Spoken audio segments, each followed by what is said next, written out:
For years, we've seen tech evolve steadily, inch by predictable inch. But what if a genuinely revolutionary device just landed, not with a mountain of bugs, but perfectly refined, right out of the box? Well, Apple just did exactly that. Meet the iPhone Air, a device that's surprisingly more significant than you might imagine. You know, we often talk about incremental upgrades, but the Air feels like a complete reset. Apple basically started from scratch to create the world's thinnest conventional phone.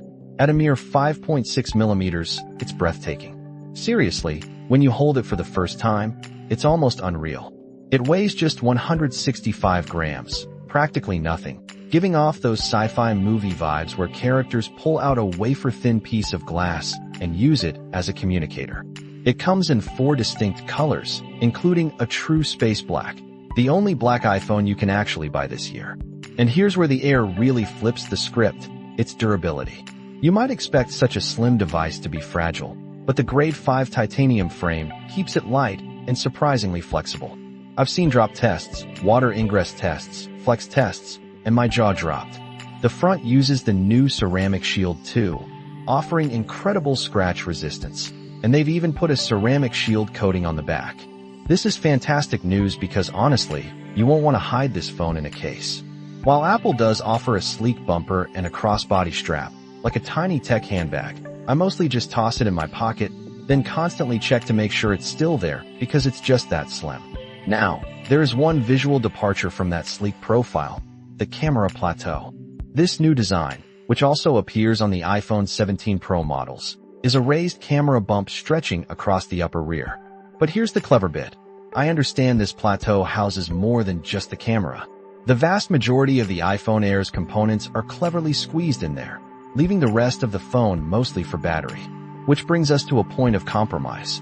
The 48-megapixel Fusion camera, while Apple claims it puts the equivalent of 4 lenses in your pocket, is still a single physical sensor. That means no ultra-wide functionality and no true macro for extreme close-ups, much like the iPhone 16e before it. However, don't mistake this for a bad camera. You still get exceptional low-light performance, solid 2x optical zoom, and action mode for that signature stable iPhone video.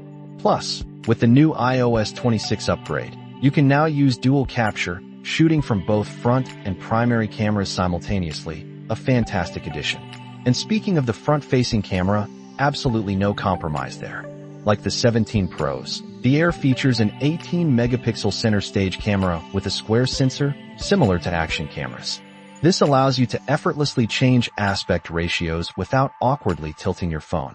Even better, it intelligently senses how many people are in your group selfie and automatically zooms in and out.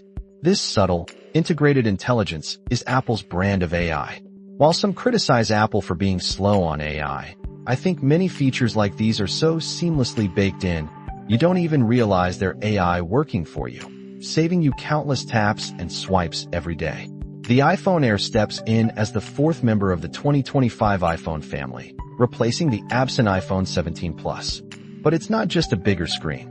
It functions much more like a Pro model. It's fast, silky smooth, and offers a larger 6.5-inch display, bigger than the iPhone 17's 6.3-inch screen.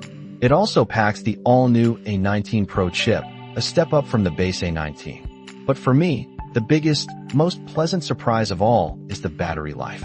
Apple launched a customized MagSafe battery specifically for the Air, and naturally, we all assumed this meant the phone's own battery would be terrible, requiring constant supplementation. Except, I haven't had to use it. Not once. I'm talking long days, from 2:50 a.m. to 8:30 p.m., and the lowest I've seen the Air's battery drop is 48%. Apart from one morning when I left Apple Maps running in the background, then it drained like bathwater down a plug hole.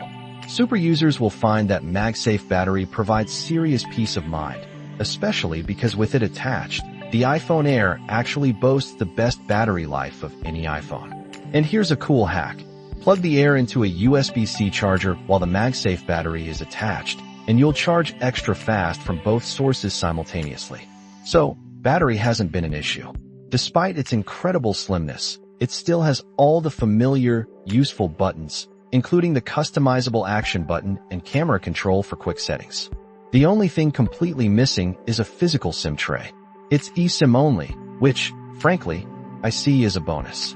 It's more secure and makes transferring your number between devices a breeze. The sooner we all move to eSIM, the better. I honestly didn't think I would love this phone as much as I do. The idea of a revolutionary, wafer-thin device always sounds great on paper, but when does it ever truly deliver flawlessly right out of the gate? Apple, you've really pulled something special off here. The iPhone Air isn't just an evolution. It's a bold statement about what a smartphone can be. It's a reminder that sometimes innovation means starting over. We'd love to hear your thoughts on the iPhone Air.